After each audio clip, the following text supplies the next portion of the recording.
Assassinat d'Aboubacar Cissé pendant sa prière dans le Gard. Dépôt de têtes de cochon devant des mosquées en Île-de-France. Insultes racistes. Discrimination à cause du voile. Selon une étude récente de l'IFOP, commandée par la Grande Mosquée de Paris, 66% des musulmans déclarent avoir été victimes de discriminations islamophobes. Et ils sont 80% à estimer que c'est un phénomène en augmentation. J'ai eu une bourse doctorale et du coup j'ai fait mon doctorat en chimie organique.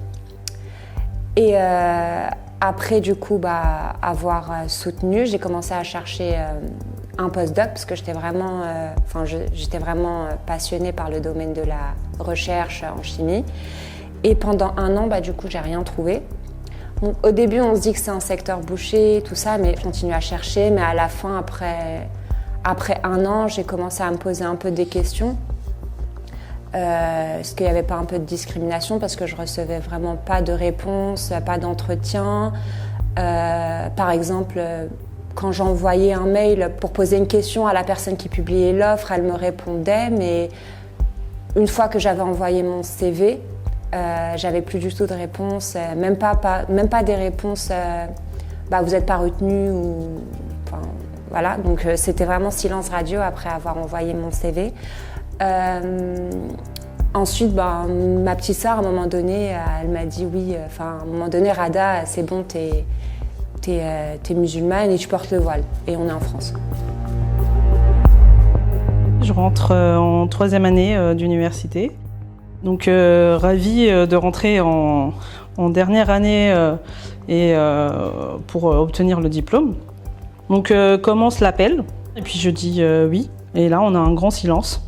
Et elle me dit vous comptez garder votre truc à tous mes cours en parlant de mon voile. Et puis donc là je reste un peu tétanisée et je dis spontanément oui. Et là, du coup, va s'en suivre 2 heures de propos de violence verbale. Donc elle me dit ça va pas être possible, mais on en parle après. Elle me dit encore à nouveau si vous le gardez, vous n'aurez pas la moyenne parce que je suis là. Il y a un exposé. Si vous décidez de pas l'enlever, vous n'aurez pas la moyenne. Je suis là pour vous intégrer dans le monde professionnel et ce que vous avez là, ça vous empêchera d'intégrer le monde professionnel. Voilà. Et il dit, je sais que je peux pas vous l'interdire, mais vous n'aurez pas la moyenne. J'ai fait ensuite du coup une formation pour être attachée de recherche clinique. Donc j'ai fait ma formation, je m'en suis très bien sortie.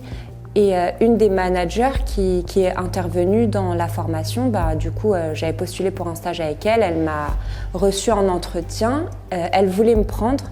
Elle m'a juste dit elle m'a parlé directement du voile. Elle m'a dit est-ce que j'étais prête à faire des concessions parce qu'il y a beaucoup de visites chez des médecins. Est-ce que j'étais prête à le retirer pendant les visites? Le lendemain matin, elle m'envoie un message vocal. Elle me dit Rada, désolée. Le directeur m'a dit je ne veux même pas voir de voilées sur site. Les femmes voilées sortent avec la charia sur la tête. C'est ça que ça veut dire.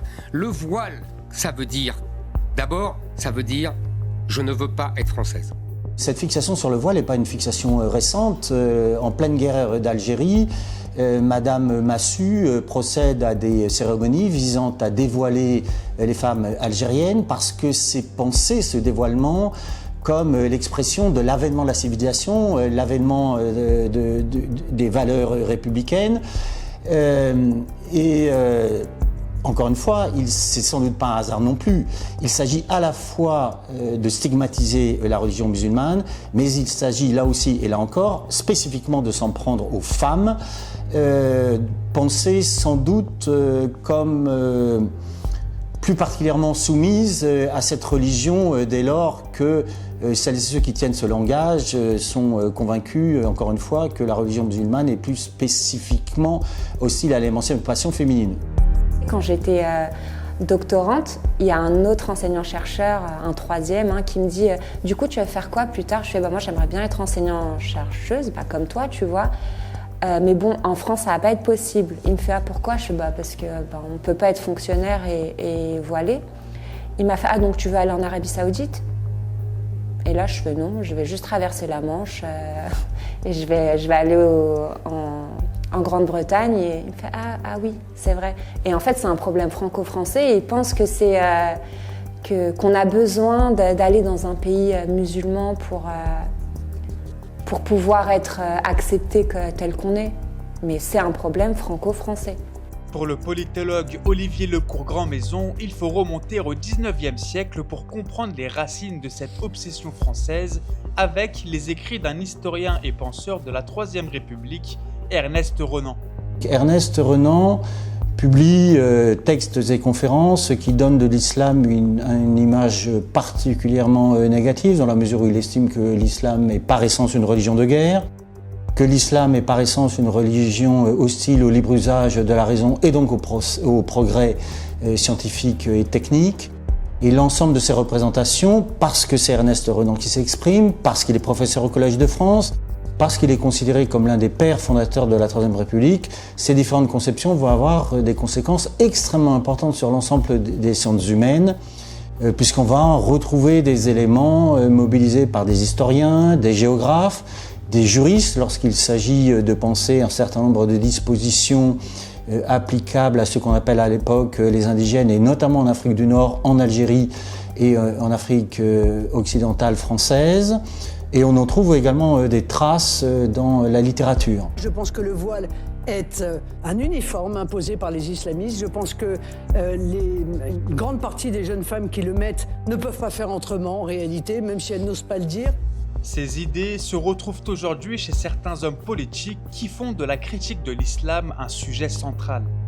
Il est légitimement possible de parler de racisme d'État dès lors que nous sommes confrontés à des politiques publiques qui discriminent des personnes ou des catégories de personnes identifiées soit à partir de critères ethno-raciaux, soit à partir de critères religieux ou supposés tels, soit à partir d'une combinaison de critères ethno-raciaux et de critères religieux. Relativement à celles et ceux qui sont identifiés comme musulmans et musulmanes en France, il s'agit en général et en particulier, que ce soit implicite ou explicite, d'une double mobilisation, de la mobilisation de caractéristiques ethno-raciales et de la mobilisation de caractéristiques religieuses. D'où le retour éternel, si j'ose dire, de l'islam comme étant une religion par essence guerrière, par essence violente. Et aujourd'hui, ils sont mobilisés, alors, des arguments qui étaient parfois mobilisés sous la Troisième République, mais qui n'étaient pas particulièrement centraux, et notamment l'argument selon lequel l'islam serait par essence une religion hostile à l'émancipation féminine. Quand j'étais responsable d'animation dans un groupe de scoutisme laïque et que la question s'est posée, est-ce que oui ou non je pouvais prononcer ma promesse scout? Donc ça se fait autour d'un feu et c'est une promesse comme quoi on restera attaché aux valeurs scouts qui sont d'aider son prochain, de respecter la nature. Enfin, il y a différentes qui sont très très simples en fait. Et donc la question s'est posée, est-ce que j'étais à même de prononcer cette parole? Tout simplement parce que je suis musulmane. Et que je ne mangeais pas de la viande qui n'est pas halal. J'ai bossé, on va dire, 11 ans dans un magasin parisien. Et là, malgré mon rôle de manager et de directeur adjoint du magasin, j'avais des remarques sur ma barbe qui n'était pas conventionnelle avec le secteur du commerce. J'ai un bureau, je m'enferme dans mon bureau quelques minutes pour une pause pour pouvoir prier. Et à ce moment-là, j'ai une de mes collaboratrices qui vient taper dans le bureau et qui s'aperçoit que je ne réponds pas. Donc elle redescend et elle va voir le directeur et elle lui dit en douce, il y a le directeur adjoint qui fait sa prière dans son bureau. Comme si c'était quelque chose d'interdit ou de blâmable, ou il n'y a pas, en tout cas le règlement intérieur de l'entreprise ne l'interdisait pas. Même quand on est très compétent et qu'on est manager ou salarié, le traitement est le même. On a toujours quelqu'un au-dessus qui vient nous rappeler qu'ici, il faut éviter d'être musulman, entre guillemets. La communauté musulmane française fait face à de multiples discriminations. Islam, islamisme, halal, tout est mélangé dans un soupçon général de dérive sectaire.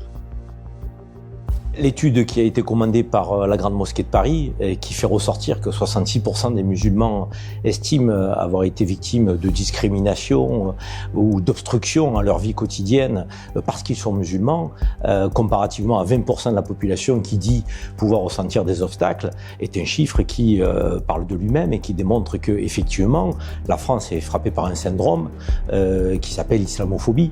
Et c'est pas un mythe, c'est une réalité. L'islamophobie, c'est la difficulté pour un musulman aujourd'hui de pouvoir être visible dans la société française.